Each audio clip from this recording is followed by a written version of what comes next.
Olá, graça e paz, tudo bem? Hoje eu queria conversar com vocês sobre uma história de superação de um homem famoso e que passou por coisas muito difíceis na sua vida e conseguiu chegar até o seu sonho, até o seu propósito. Então vamos nos sentar à mesa mais uma vez com Jesus e degustar dessa palavra de Deus para as nossas vidas. E eu queria começar lendo um texto de Hebreus que cita esse homem. E está lá escrito no capítulo 11, versículo 22. Pela fé, José, próximo do seu fim, fez menção do êxodo dos filhos de Israel, bem como deu ordens quanto aos seus próprios ossos. E eu queria conversar com vocês sobre José. José é um cara famoso. Já fizeram um livro dele, já fizeram filme dele, José do Egito, já fizeram um desenho animado, O Príncipe do Egito, já fizeram minissérie dele, José do Egito. Então, José é um cara famoso, José é um cara que muitas pessoas conhecem, mas talvez nem todos conheçam a história completa de José. José era um dos filhos mais novos de Jacó e era o mais amado. José era o filho da mulher que Jacó amava profundamente. E por causa disso, ele era o preferido.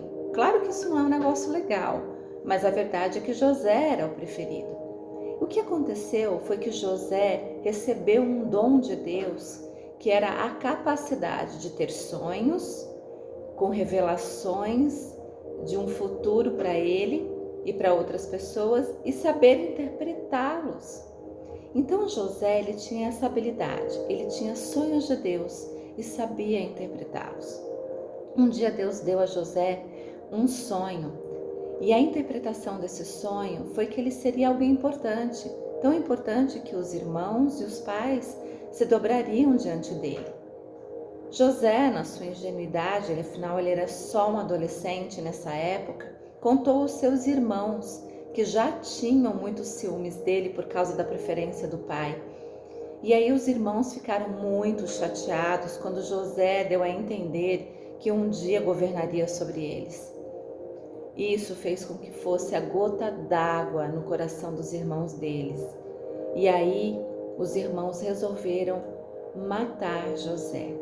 Um dos irmãos de José impediu que isso acontecesse, mas mesmo assim José terminou dentro de um poço, sem a sua roupa preferida, que era uma roupa colorida que o pai havia dado a ele, e ele terminou nu e no fundo de um poço. Acabou sendo vendido como escravo e foi terminar na casa de Potifar.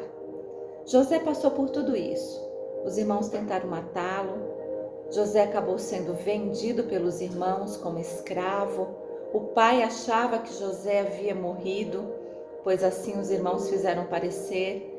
E apesar de toda essa dor, José terminando na casa de Potifar, um oficial, um eunuco do faraó, alguém importante, José encontrou um lugar de destaque. E Potifar deu a ele a guarda e o cuidado de tudo que pertencia a Potifar. No entanto, a mulher de Potifar se aproximou de José e queria ter relações com ele. Mas José sabia que isso não era uma coisa boa de acontecer, ele sabia que era errado, ele não podia se deitar com a mulher do seu patrão. Ele sabia que isso seria um pecado diante de Deus e seria errado, já que o homem confiava tanto nele, que tinha dado a ele tanto poder. Então José fugiu, só que essa mulher mentiu e as pessoas acreditaram nela, achando que José havia a forçado, e não era verdade. E José, esse jovenzinho que tinha um sonho de ser um dia alguém importante, foi mais uma vez jogado na prisão. Ele foi caluniado, disseram uma mentira sobre ele, as pessoas acreditaram e ele terminou preso. Ainda assim, José continuou se destacando, mesmo na prisão. Olha só, José havia sido rejeitado pelos irmãos, jurado de morte, vendido como escravo e agora jogado numa prisão, por calúnia, por algo que ele não fez. Então, José, na prisão, se destaca novamente e o carcereiro coloca responsável sobre todos os outros presos. E mais uma vez José se destaca. Ainda assim, parecia que o sonho que Deus tinha para a vida dele estava muito distante. José se via naquela prisão, naquele lugar esquecido por todos. Mas um dia ele se encontra com o copeiro e com o padeiro do faraó. E ambos tiveram sonhos, e José interpreta os sonhos de ambos. E quando ele interpreta os sonhos de ambos, a revelação do sonho de um é que ele morreria, e a revelação do sonho do outro é que ele sobreviveria. E ele disse a essas pessoas, ao padeiro e ao copeiro: quando vocês saírem daqui, lembrem-se de mim. Lembrem-se de mim e sejam favoráveis a mim.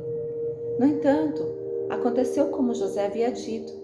O padeiro infelizmente morreu e o copeiro sobreviveu, mas ele se esqueceu de José e José permaneceu ali naquela prisão esquecido. Mas um dia Faraó teve um sonho e nesse sonho ele precisava de uma revelação e o copeiro lembrou-se de José. José terminou então naquele palácio junto a Faraó e interpretou o sonho de Faraó, e Faraó ficou tão feliz com isso que colocou como governador do Egito. Colocou José como governador do Egito. E José então passou a ser aquela pessoa importante que ele sempre sonhou que aconteceria como Deus havia prometido. Mas o que Deus tinha planejado para José não era apenas que ele fosse alguém importante, mas que por causa do cargo importante que ele exercia, ele pudesse abençoar o seu próprio povo. Todo o Egito, que passaria fome, passaria por um tempo de escassez de alimentos, e principalmente os da sua casa, o seu pai e os seus irmãos que o haviam jogado ali naquele poço, e que teriam dado início a toda a dor de José. José estava machucado, José estava magoado, mas em nenhum momento ele se deixou levar pela mágoa, ele se deixou levar pela dor. E em cada lugar que ele esteve, ele se destacou na casa de Potifar, se destacou na prisão. E agora, estando diante de Faraó, com todos os recursos, com todo o dinheiro, com todo o conforto, ele se destacou mais uma vez, mas não esqueceu quem ele era, não esqueceu de onde vinha e nem qual era o propósito de Deus para a vida dele. E ele proporcionou que todo o Egito fosse alimentado e que a sua própria família, a casa de Jacó, fosse alimentada, os seus irmãos. E ele teve a oportunidade de então pedir perdão e encontrar o lugar de perdoar os seus irmãos. E aí ele teve não só o seu sonho realizado, mas a sua alma curada. Essa história é uma história um pouco longa, encontra-se lá em Gênesis, capítulos 37 e capítulos seguintes, e você pode ler lá se você quiser saber mais detalhes da história de José. Mas o que eu quero dizer é que muitas vezes as circunstâncias difíceis da nossa vida nos levam a guardar mágoas no nosso coração. Muitas vezes a dor, a calúnia, o esquecimento, a falta de reconhecimento, as palavras malditas contra nós, tudo isso vai acarretando muita mágoa no nosso coração. Nós vamos guardando tudo isso. Isso faz de nós muitas vezes pessoas derrotadas, pessoas tristes, pessoas não vivendo toda a potencialidade daquilo que Deus planejou para nós. José não se deixou vencer pelas circunstâncias. José não se deixou vencer por isso e não se abateu. Se lá naquele poço ele tivesse achado que tudo estava terminado e que o propósito de Deus na vida dele não iria se cumprir, então se entregasse à dor, ao sofrimento, ao sentimento de ter sido rejeitado pelos próprios irmãos, se naquele poço ele tivesse dado vazão a esses sentimentos, talvez a gente não ouviria falar de José hoje. Talvez ele não seria alguém de quem as pessoas fariam filmes ou minisséries. Pessoas conheceriam José por causa dele desistir da vida dele? Possivelmente não. Mas José não desistiu, ele continuou. Ele ergueu a cabeça, seguiu em frente, continuou fazendo tudo na vida dele com excelência. E no tempo oportuno, Deus proporcionou para ele a realização do sonho, o cumprimento da promessa, para que muitas vidas fossem salvas da fome, não só ele, e ainda proporcionou para ele a cura da sua alma. Ele pôde perdoar os irmãos e viver em paz com a sua família.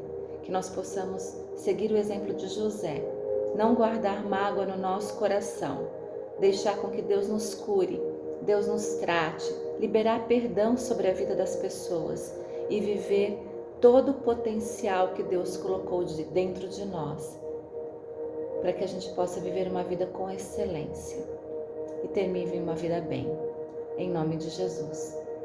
Que essa porção te alimente a sua semana, e na semana que vem nós nos vemos novamente. Deus te abençoe.